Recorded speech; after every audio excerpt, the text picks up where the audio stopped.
Friends, ಇವತ್ತಿನ ವಿಡಿಯೋದಲ್ಲಿ ತುಂಬಾ ರುಚಿಯಾಗಿರೋಂಥ ಹಾಗಲಕಾಯಿ ಗ್ರೇವಿನ ಮಾಡಿ ತೋರಿಸ್ತಾ ಇದ್ದೀನಿ.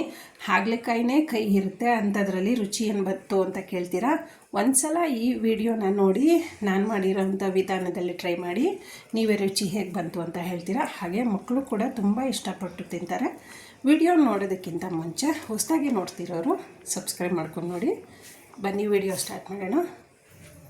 ಮೊದಲಿಗೆ ನಾನಿಲ್ಲಿ ಒಂದು ಚಿಕ್ಕ ಜಾರ್ಗೆ ಒಣಮೆಣ್ಸಿಕಾಯಿ, ಜೀರಿಗೆ, ಮೆಣಸು ಇಷ್ಟನ್ನು ಹುರಿದು ಜಾರ್ಗೆ ಹಾಕ್ಕೊತಾ ಇದ್ದೀನಿ. ಹುರಿದಿರೋ ವಿಡಿಯೋ ಕ್ಲಿಪ್ ಮಿಸ್ ಆಗಿದೆ, ಅದಕ್ಕೋಸ್ಕರ. ಒಂದು ಚಕ್ಕೆ, ಒಂದು ಲವಂಗ.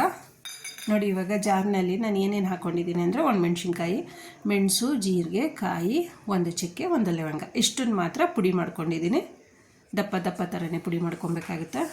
ಒಂದು ಬಾಣಲಿಗೆ ಸ್ವಲ್ಪ ಎಣ್ಣೆನ ಹಾಕ್ಕೊಂಡು ದಪ್ಪದು ಒಂದು ಈರುಳ್ಳಿನ ಚಿಕ್ಕದಾಗಿ ಕಟ್ ಮಾಡಿ ಹಾಕ್ಕೊತಾ ಇದ್ದೀನಿ. ಜೊತೆಗೆ ಒಂದು ಬೆಳ್ಳುಳ್ಳಿನ ಸ್ವಲ್ಪ ಜಜ್ಜಿ ಮಿಕ್ಸ್ ಮಾಡಿಕೊಂಡು ಫ್ರೈ ಮಾಡ್ಕೊತಾ ಇದ್ದೀನಿ. ಜೊತೆಗೆ ಸ್ವಲ್ಪ ಕಸ್ತೂರಿ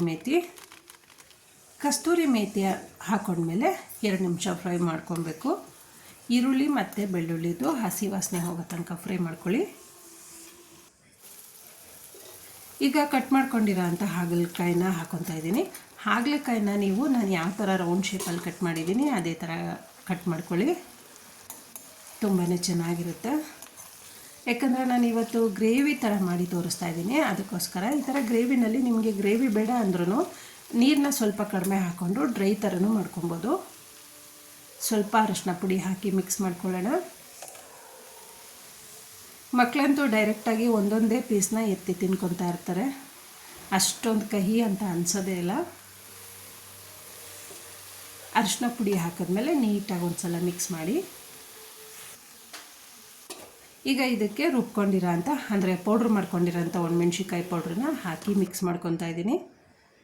ಈ ಥರ ಒಣಮೆಣ್ಸಿಕಾಯಿ ಹಾಕಿ ಮಿಕ್ಸ್ ಮಾಡಾದಮೇಲೆ ಜೊತೆಗೆ ಒಂದು ಪಕ್ಕದಲ್ಲಿ ಇನ್ನೊಂದು ಜಾರ್ಗೆ 2 ಟೊಮೆಟೊ ಹಣ್ಣು ಹಾಕಿ ರುಬ್ಕೊಬೇಕು. ಟೊಮೆಟೊ ಹಣ್ಣು ರಸ ರೆಡಿ ಆಯಿತು. ರುಬ್ಕೊಂಡಿರೋಂಥ ಟೊಮೆಟೊ ಹಣ್ಣು ರಸನೂ ಹಾಕ್ಕೊತಾ ಇದ್ದೀನಿ. ಇದಕ್ಕೆ ಮೇಯ್ನ್ ರುಚಿ ಕೊಡೋದೆ ಈ ಥರ ಟೊಮೆಟೊ ಹಣ್ಣಿನ ರಸ ಮತ್ತು ನಾವು ಒಣಮೆಣ್ಸಿನ್ಕಾಯಿನ ಹುರಿದು ಏನು ಪೌಡ್ರ್ ಮಾಡಿ ಇಟ್ಕೊಂಡಿರ್ತೀವಿ ಅದೇ ತುಂಬ ಟೇಸ್ಟಿ ಕೊಡುತ್ತೆ. ಟೊಮೆಟೊ ಹಣ್ಣಿನ ರಸ ಹಾಕಿ ಮಿಕ್ಸ್ ಮಾಡಾದಮೇಲೆ ಸ್ವಲ್ಪ ನೀರನ್ನ ಮಿಕ್ಸ್ ಮಾಡ್ಕೊಳ್ಳಿ, ಯಾಕಂದರೆ ಗ್ರೇವಿ ಥರ ಬರಬೇಕಲ್ವ, ಅದಕ್ಕೋಸ್ಕರ. ನಿಮಗೇನಾದರೂ ಗ್ರೇವಿ ಥರ ಬೇಡ ಅಂತ ಅಂದರೆ ನೀರು ಹಾಕೋದನ್ನು ಕಡಿಮೆ ಮಾಡಿಕೊಂಡು ಹಾಗೆ ಡ್ರೈ ಥರನೂ ಮಾಡ್ಕೊಬೋದು. ಈಗ ರುಚಿಗೆ ತಕ್ಕಷ್ಟು ಉಪ್ಪನ್ನ ಹಾಕೊಳ್ಳೋಣ. ಉಪ್ಪು ಹಾಕಾದ್ಮೇಲೆ 5 ನಿಮಿಷ ಕುದಿಲಿಕ್ಕೆ ಬಿಡಬೇಕು. ಈ ಥರ ಕುದಿಯೋದಕ್ಕೆ ಬಿಟ್ಟಾಗ ಮಧ್ಯ ಸ್ವಲ್ಪ ತಿರುಗಿಸ್ಕೊತಾ ಬನ್ನಿ. ಅಕ್ಕಿ ರೊಟ್ಟಿಗಂತೂ ಅಂದರೆ ತಟ್ಟುತ್ತಾರಲ್ವ ಮನೆಯಲ್ಲಿ, ಆ ಥರ ರೊಟ್ಟಿಗಂತೂ ತುಂಬಾ ಚೆನ್ನಾಗಿರುತ್ತೆ. ಹಾಗೆ ಚಪಾತಿಗೂ ಚೆನ್ನಾಗಿರುತ್ತೆ. ನೀವು ಒಂದು ಸಲ ಈ ವಿಧಾನದಲ್ಲಿ ಟ್ರೈ ಮಾಡಿ. 5 ನಿಮಿಷ ಬೆಂದಾದಮೇಲೆ ಮುಚ್ಚಳ ಓಪನ್ ಮಾಡಿ ತೋರಿಸ್ತಾ ಇದ್ದೀನಿ. ನೋಡಿ, ಘಮ ಘಮ ಸ್ಮೆಲ್ ಬರ್ತಾ ಇದೆ. ಇದಕ್ಕೆ 2 ಸ್ಪೂನ್ನಷ್ಟು ಕಡಲೆ ಹಿಟ್ಟನ್ನ ನೀರಿನಲ್ಲಿ ಮಿಕ್ಸ್ ಮಾಡಿ ಹಾಕ್ಕೊತಾ ಇದ್ದೀನಿ. ಗ್ರೇವಿ ಗಟ್ಟಿ ಬೇಕು ಅಂತ. ಕಡಲೆ ಹಿಟ್ಟನ್ನ ಹಾಕಾದ್ಮೇಲೆ ನೀಟಾಗಿ ಒಂದು ಸಲ ಮಿಕ್ಸ್ ಮಾಡಿಕೊಂಡು ಮತ್ತೆ 2 ನಿಮಿಷ ಕುದಿಯೋದಕ್ಕೆ ಬಿಡಬೇಕು. ಕುದಿಯುವಾಗ ಮತ್ತೆ ಮಧ್ಯ ಸ್ವಲ್ಪ ತಿರುಗಿಸ್ಕೊಳ್ಳಿ. ಓಪನ್ ಮಾಡಿ ತೋರಿಸ್ತಾ ಇದ್ದೀನಿ. ನೋಡಿ, ತುಂಬಾ ಚೆನ್ನಾಗಿ ಬಂದಿದೆ ಹಾಗಲಕಾಯಿ ಗ್ರೇವಿ.